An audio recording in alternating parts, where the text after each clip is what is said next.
and subsequent executive orders extending the state disaster emergency declared in Executive Order 11.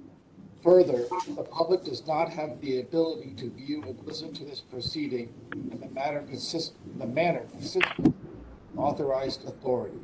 In addition, the meeting will be recorded and later transcribed. So with that, we'll move along with the agenda. The first item is approval of the 4/19 and 5/18 meeting summaries. I need a motion to approve as written. I'm happy to approve. Okay, a second. I'll second. Does anyone have any amendments to those minutes? Seeing no amendments, the meeting summaries are approved. We'll move into section 2, the department and subcommittee reports and the enforcement report, please.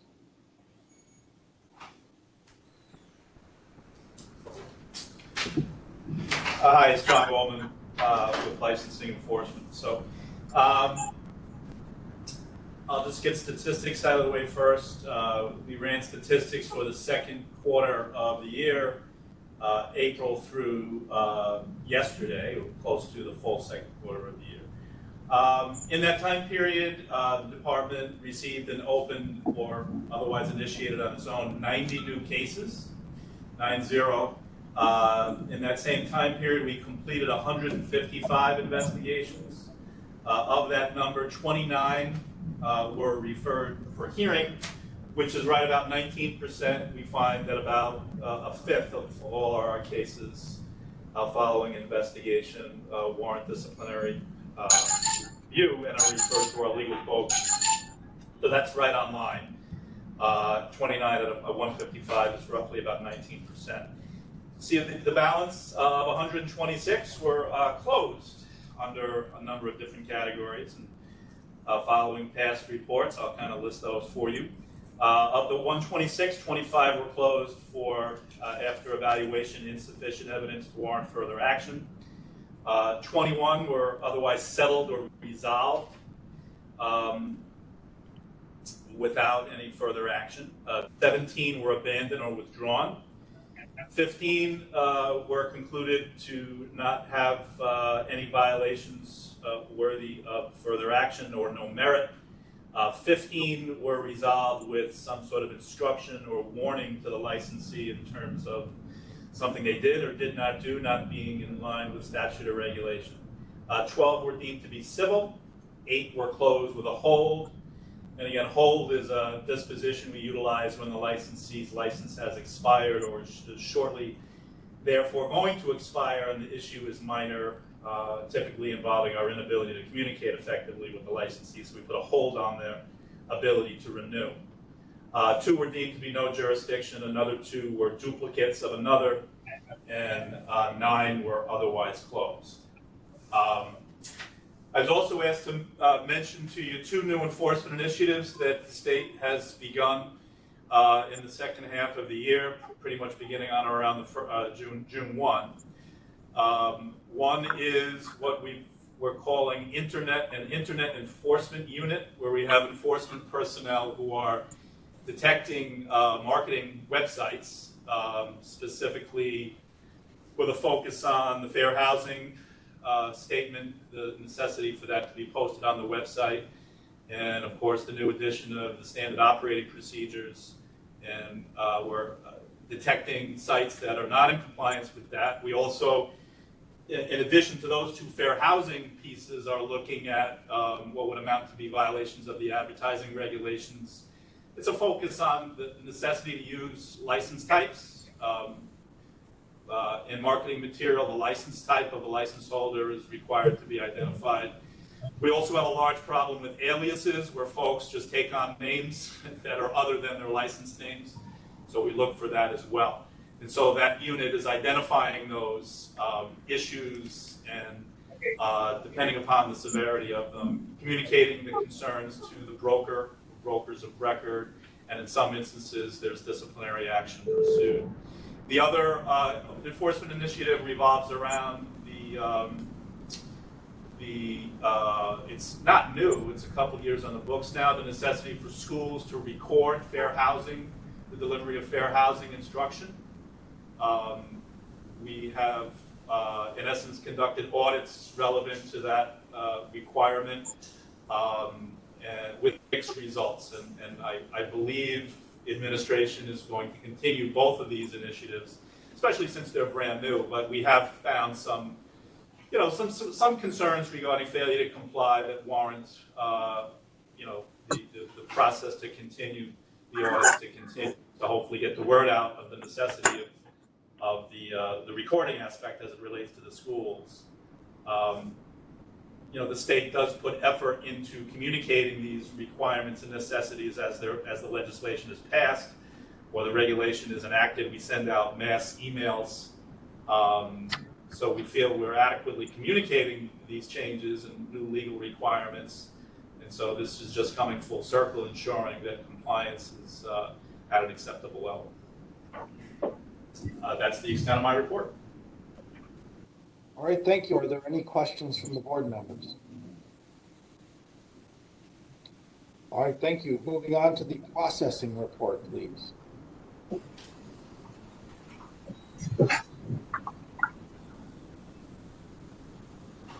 Good afternoon.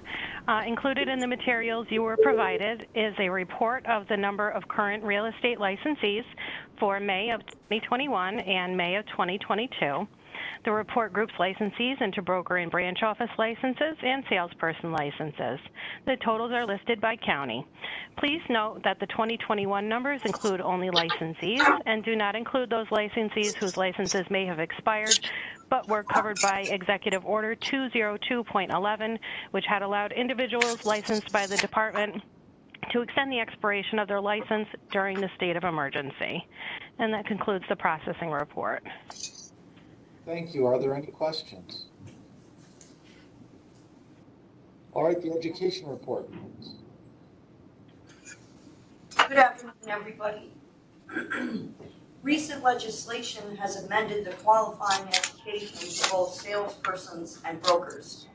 Effective September 21st, 2022, real estate broker applicants must complete training in cultural competency in order to become licensed. Effective December 21st, 2022, the salesperson qualifying course will increase from 75 hours to 77 hours. Also effective December 21st, 2022, the broker course will increase from 45 to 75 hours and requires instruction pertaining to the following specific topics: legacy of segregation, unequal treatment and historic lack of access to opportunity and housing, unequal access to amenities and resources on the basis of race, disability, and other protected characteristics, federal, state, and local fair housing laws, and anti-bias training. David Mossberg will be presenting more specific information about the above changes, but are there any questions right now?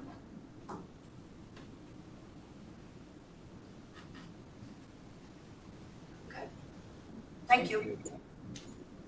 And lastly, the examination report. Good afternoon. From January to May 2022, the real estate salesperson examination was administered to 11,921 individuals with an overall pass rate of 51%. In that same time frame, the real estate broker exam was administered to 1,039 individuals with a pass rate of 54%. As previously mentioned, the exam capacities at our exam sites will be increased back to 100% starting July 1st, 2022. Currently, the average wait time statewide for an exam appointment is approximately 1 week. Any questions? Those Thank pass you. rates seem unusually low. Is that about right for the pass rates? That's pretty consistent with what they were at the compared to our last report. Good, thank you. All right, moving on to new business. Dave Mossberg, the executive order update, please. Good afternoon, everyone. So just a quick update. EO 11.7 was issued by Governor Hochul on June 14th.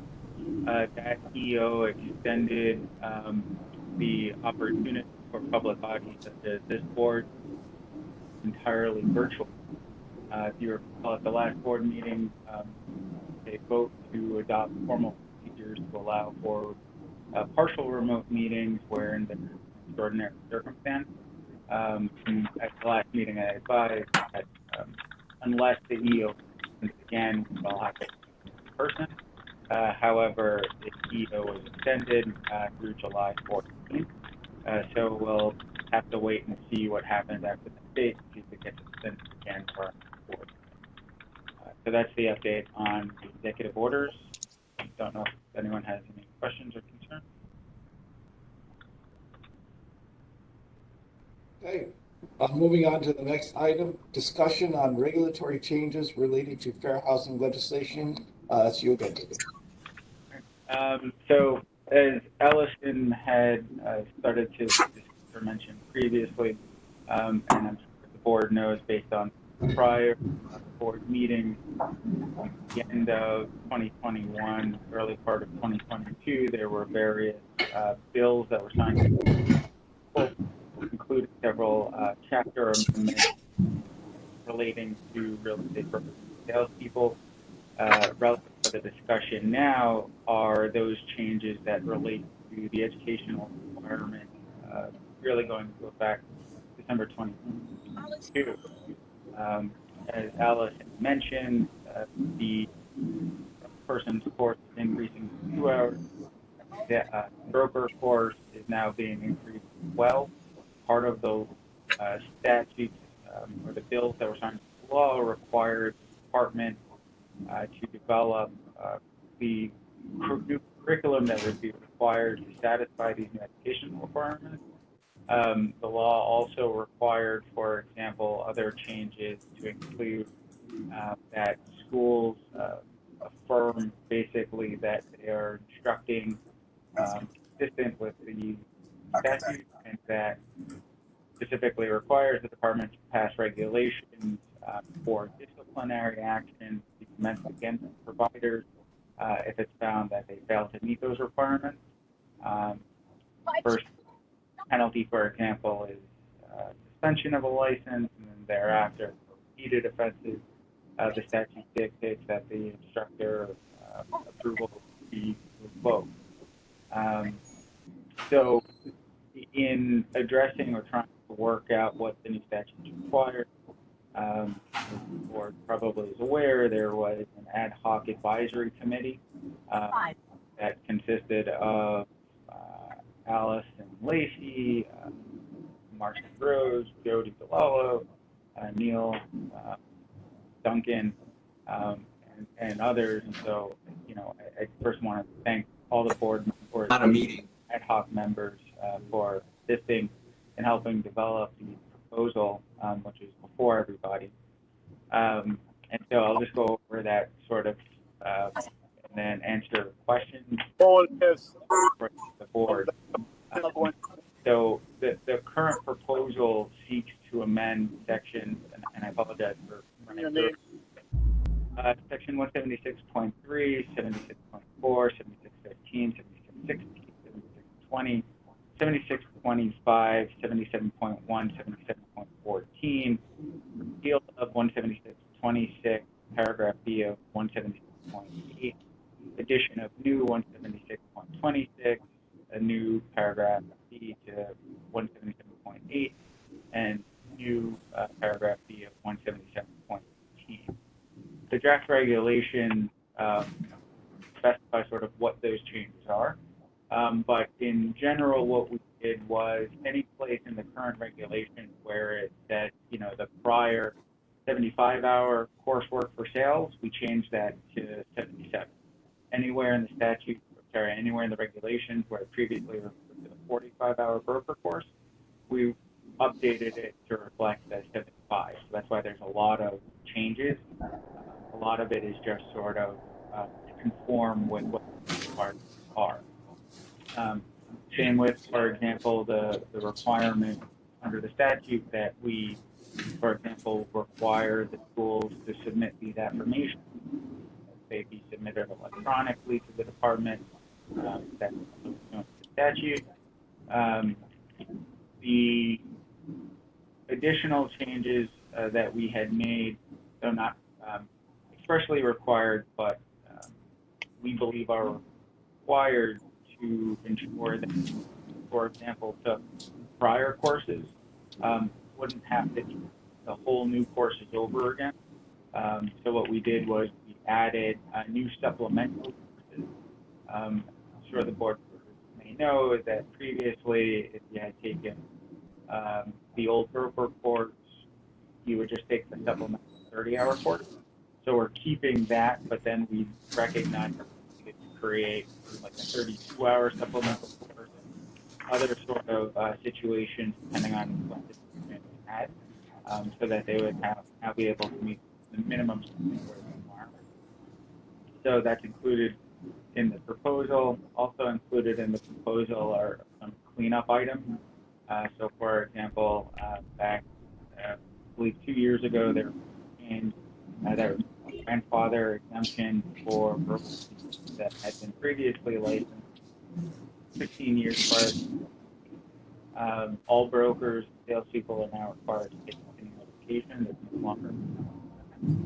So we're cleaning up the regulations where it's sort of referenced the prior exemption. It's no longer applicable, deleting it. But the real sort of substance of the course or the proposal are the changes to 176.4. That is the regulation that increased 45 hours to 75 hours. So we work closely with the committee. I'd like to thank again, everyone who worked on it, in particular Neil and Duncan, for helping provide comments on what those new additional hours of education are going to focus on. So that's reflected in, as I said, the 176.4 change. Also, because we needed to also create a 32-hour supplemental course, we basically mimic that as well. The new course is a 32-hour supplemental course. So again, these changes are necessitated by the new fair housing that was law. And in order for them to go into effect, what we are recommending to the board is that they vote to approve the proposal to authorize the Department of State and file any all necessary papers to file this proposed in the state register, as well as any and all measures necessary to adopt, at the end of the comment period, provided there are no substantive changes, rules can go into effect. Something that I just want to mention is the time of the rule. Assuming the board votes, as I just sort of described, we anticipate that we hope to file this for publication in the register by next Tuesday. If we do hit the deadline, this will be formally published in the state register as proposed on July 20th. The statutes that are necessitating rulemaking, unlike school board rules, requires a public hearing. So under the State Administrative Procedure Act, public hearing can't be held less than 60 days from the date of publication of the state register. So if this is published in the state register July 20th, the earliest a public hearing could be held would be September 8th. So looking at the calendar, we're proposing a public hearing. The board doesn't have to attend, but it will be open to the public. The public hearing will be scheduled for September 21st. The public comment period under staff has to be 5 days after that. So it'll run through at least September 6th. If there are no public comments or nothing substantive, depending on the board vote, we'll be able to go ahead and file adoption and make all this permanent. If there's something substantive, we'll have to bring it back to the board, depending on how the board votes now, to then make any necessary changes and file the notice of adoption. If we're able to file the notice of adoption early October, it will be in effect, obviously, before December, to allow schools, students, and the some license time for that is sort of the timeline, the nature of the rulemaking, and I guess it's open for discussion. So, if there are any questions or concerns, So why don't we just, can we have a motion to approve the documentation that was sent to you on the new regulations? we could do that. And then we can just open up for discussion. Yeah, I'm not sure if any of the board has any questions or concerns prior to that. How about a motion, a second, then we'll open it up to discussion if there is any. Second. All right, so is there any discussion about the proposed changes?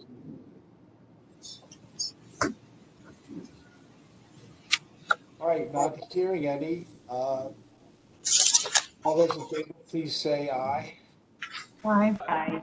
Aye. Anyone opposed? Any abstentions? All right, the proposal passes.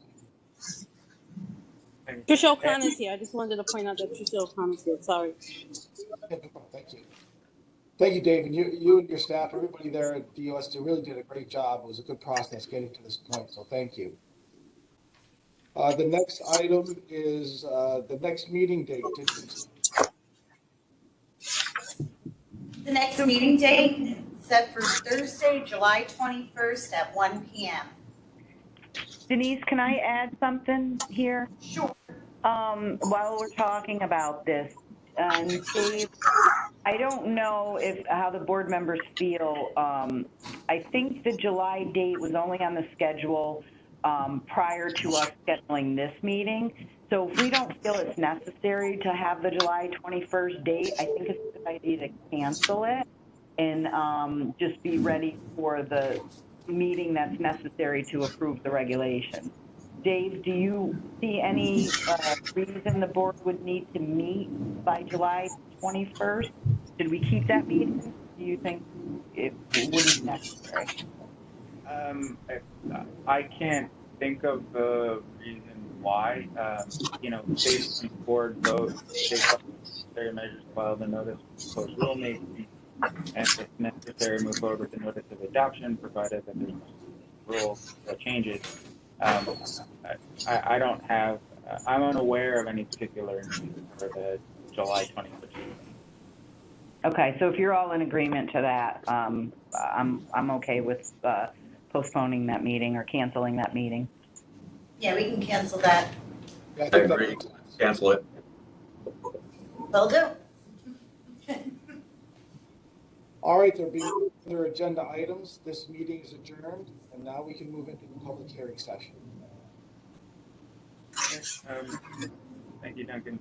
So, to RPL 442 paragraph 6, in addition to the regularly scheduled meetings of the board, the department and the board is required to hold a public hearing in New York City, Buffalo, or in Albany. The purpose of these hearings shall be to solicit from members of the public suggestions, comments, and observations about real estate practice in New York.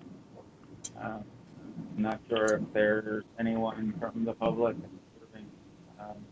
that would like to participate or make a comment. If there is, indicate.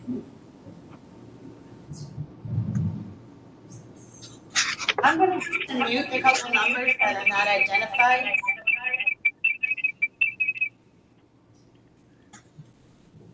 I have muted a couple numbers that were not identified in case there's anyone from the public that wants to make a comment.